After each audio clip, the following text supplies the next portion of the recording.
आगे बढ़ते हैं। वैक्सीन को लेकर बड़ी खबर है। बड़ी खबर यह है कि आज देश में वैक्सीनेशन का तीसरा दिन है। भारत का टीका सबसे अच्छा साबित हो रहा है पूरी दुनिया में। पहले दिन हमने रिकॉर्ड कायम किया कि टीकाकरण शुरुआत के दिन दुनिया में सबसे ज्यादा टीके हिंदुस्तान में लग गए। अब तक कोई बहुत बड़ा साइड इफेक्ट रिपोर्ट नहीं किया गया है।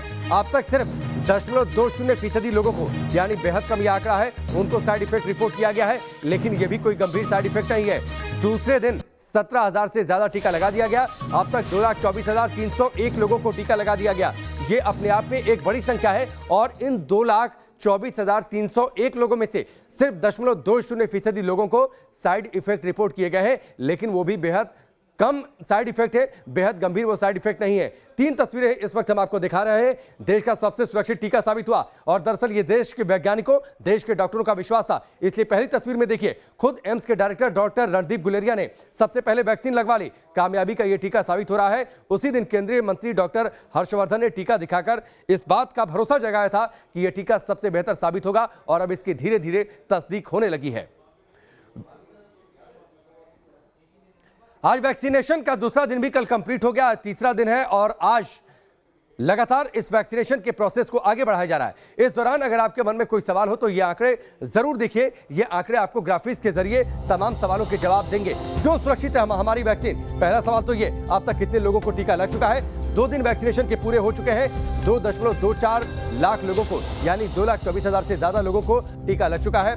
कितने लोगों को साइड इफेक्ट, क्योंकि इसी को लेकर लोगों के मन में शंका थी, सवाल थे, तो सिर्फ जवाब यह है कि सिर्फ 0.20% लोगों को साइड इफेक्ट रिपोर्ट किया गया है। लेकिन यह भी कोई गंभीर साइड इफेक्ट नहीं है। तीसरा सवाल यह है कि साइड इफेक्ट किस किस्म के हैं? साइड इफेक्ट मामूली है, यानी गंभीर साइड इफेक्ट नहीं है। आमतौर पर आप कोई भी वैक्सीन लेते हैं तो उसके कुछ ना कुछ साइड इफेक्ट होते हैं, जैसे इचिंग हो गया या फिर थोड़ा सा पेन हो गया जहां पर इंजेक्शन लगा हो। लेकिन इस मामले में बेहद कम ऐसे साइड इफेक्ट रिपोर्ट किए गए हैं। कोरोना महामारी के खिलाफ भारत में वैक्सीनेशन का सबसे बड़ा अभियान जारी है। भारत में तैयार 2 वैक्सीन की हर तरफ चर्चा है, लेकिन कुछ शरारती लोग अपने ही देश में इस वैक्सीन को लेकर गलत अफवाह फैलाने में लगे हैं। यूपी के बरेली में ऐसा ही मामला सामने आया, जहां लोगों के घरों में पर्चे फेंके गए। देशवासियों को किसी भी तरह के प्रोपेगेंडा, अफवाहें, दुष्प्रचार से बचकर रहना है। भारत की प्रक्रिया की पूरे विश्व में बहुत विश्वसनीयता है। यह है प्रधानमंत्री मोदी का वो बयान जो उन्होंने कोरोना वैक्सीन को लेकर फैलाई जा रही अफवाहों से लोगों को बचने के लिए दिया था। कोरोना के खात्मे के लिए पूरे देश में वैक्सीनेशन को लेकर महाअभियान चल रहा है। लेकिन यूपी के बरेली से इस बीच हैरान करने वाला मामला सामने आया है। यहाँ लोगों के घरों में पर्चे पड़े मिले, जिसमें लोगों से अपील की गई कि वो कोरोना वैक्सीन न लगवाएं, क्योंकि इसमें जानवरों का खून मिला है। पर्चे में ये भी लिखा है कि कोरोना नाम की कोई बीमारी नहीं। इस पर्चे में सरकार और WHO की भूमिका पर भी सवाल उठाए गए। बरेली के राजेंद्र नगर इलाके में ऐसे पर्चे आधा दर्जन से ज्यादा घरों में पड़े मिले।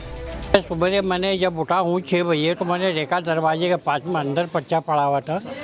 उसमें सब ये कोरोना की वैक्सीन के बारे में ज़्यादा लिखा हुआ है कि वैक्सीन आप लोग ना लगवाएं। एनवेलप पे लिखा है कि ये पेपर का वो पन्ना है जो कभी छपा नहीं, यानी कि वो पेपर का जो एनवेलप है उस पर ये दिखाना चाह रहे हैं कि ये वो जो पेज लेटर है वो न्यूज़पेपर में छपना चाहता था वो जिसने भी लिखा है, बट वो छपा नहीं। साफ शब्दों में वो ये कहना चाह रहा है कि ये वैक्सीन जो है लगाने से खतरा है, इसे ना लगाया जाए क्योंकि इसमें कुत्ते का और गाय का खून मिला हुआ है, ताकि हम लोग उससे डर जाएं। हम लोगों को वो भड़काना चाह रहा है। वहीं जिले के स्वास्थ्य अधिकारियों ने इस घटना पर चिंता जताई।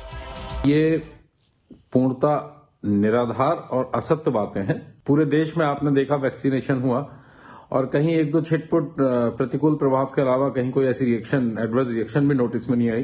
छोटी मोटी घबराहट, ये तो एक सामान्य चीजें होती हैं। तो वैक्सीन के सक्सेस को लेके कुछ लोग ऐसे होंगे जिनको ये चीज हजम नहीं हो रही होगी, तो वही ऐसी चीज कर सकते हैं। घर में पड़े मिले इन पर्चों को लोगों ने पुलिस के हवाले कर दिया है। ये पर्चे हाथ से लिखे गए। पर्चे किसकी ओर से जारी किए गए हैं, ये पर्चे में कहीं नहीं लिखा है। फिलहाल पुलिस ने FIR दर्ज कर मामले की जांच शुरू कर दी है। उस लेटर को अपने कब्जे में ले लिया है। आसपास के CCTV कैमरे दिखाए जा रहे हैं। लोगों से भी पूछताछ की जा रही है कि कौन ऐसा शरारती तत्व जिस तरह की घटना को अंजाम दिया है। थाना प्रेमनगर पे इससे संबंधित मुकदमा पंजीकृत किया जा रहा है। जो भी व्यक्ति इसमें दोषी पाया जाएगा उसको हम जेल भेजेंगे। बता दें कि प्रधानमंत्री नरेंद्र मोदी के साथ साथ केंद्रीय स्वास्थ्य मंत्री डॉक्टर हर्षवर्धन खुद भी लोगों से कोरोना वैक्सीन के खिलाफ अफवाहों पर ध्यान न देने की अपील कर चुके हैं। हर्षवर्धन ने भारत में तैयार इन दोनों वैक्सीन को संजीवनी बताया। ये वैक्सीन हमारी कोविड के खिलाफ जंग में एक संजीवनी का काम करेगी। एक तरफ पूरा देश कोरोना के खिलाफ जंग लड़ रहा है, दुनिया के कई देश भारत से यहाँ तैयार वैक्सीन ले रहे हैं, तो वहीं वैक्सीन के खिलाफ कुछ शरारती तत्व गलत अफवाह फैला रहे हैं, जिनसे सख्ती से निपटने की जरूरत है। Team news nation. तो सबसे अच्छा टीका हमारा साबित हो रहा है और लगातार जो आंकड़े सामने आ रहे हैं वो आंकड़े इस बात की तस्दीक कर रहे हैं। कुछ अहम जानकारियां आपको जरूर हम दे दें। जो मामूली लक्षण रिपोर्ट किए गए हैं सिर्फ 0.20% लोगों में, वो मामूली लक्षण क्या है? मामूली थोड़ा सा दर्द, चक्कर कुछ लोगों को आने की बातचीत सामने आई, पसीना, थोड़ा सा स्वेटिंग हो गई, ये जानकारी सामने आई, लेकिन ये भी बेहद कम थे। लाल चकत्ते, सूजन, हल्का बुखार, आमतौर पर इचिंग होती है जहां पर आप वैक्सीन लगवाइए, सूजन भी, थोड़ी सी स्वेलिंग भी रिपोर्ट की जाती है, हल्का सा फीवर भी आ जाता है। ये आमतौर पर सारी वैक्सीन में होता है और वैसा ही इस वैक्सीन में। किन बातों का आप ख्याल रखें ये आपके लिए जानना जरूरी है। तो पहली डोज के 28 दिन बाद आपको दूसरी डोज लगेगी। दूसरी डोज लगवाना नहीं भूलें क्योंकि उसी के बाद आपको कंप्लीट इम्यूनिटी मिल सकेगी।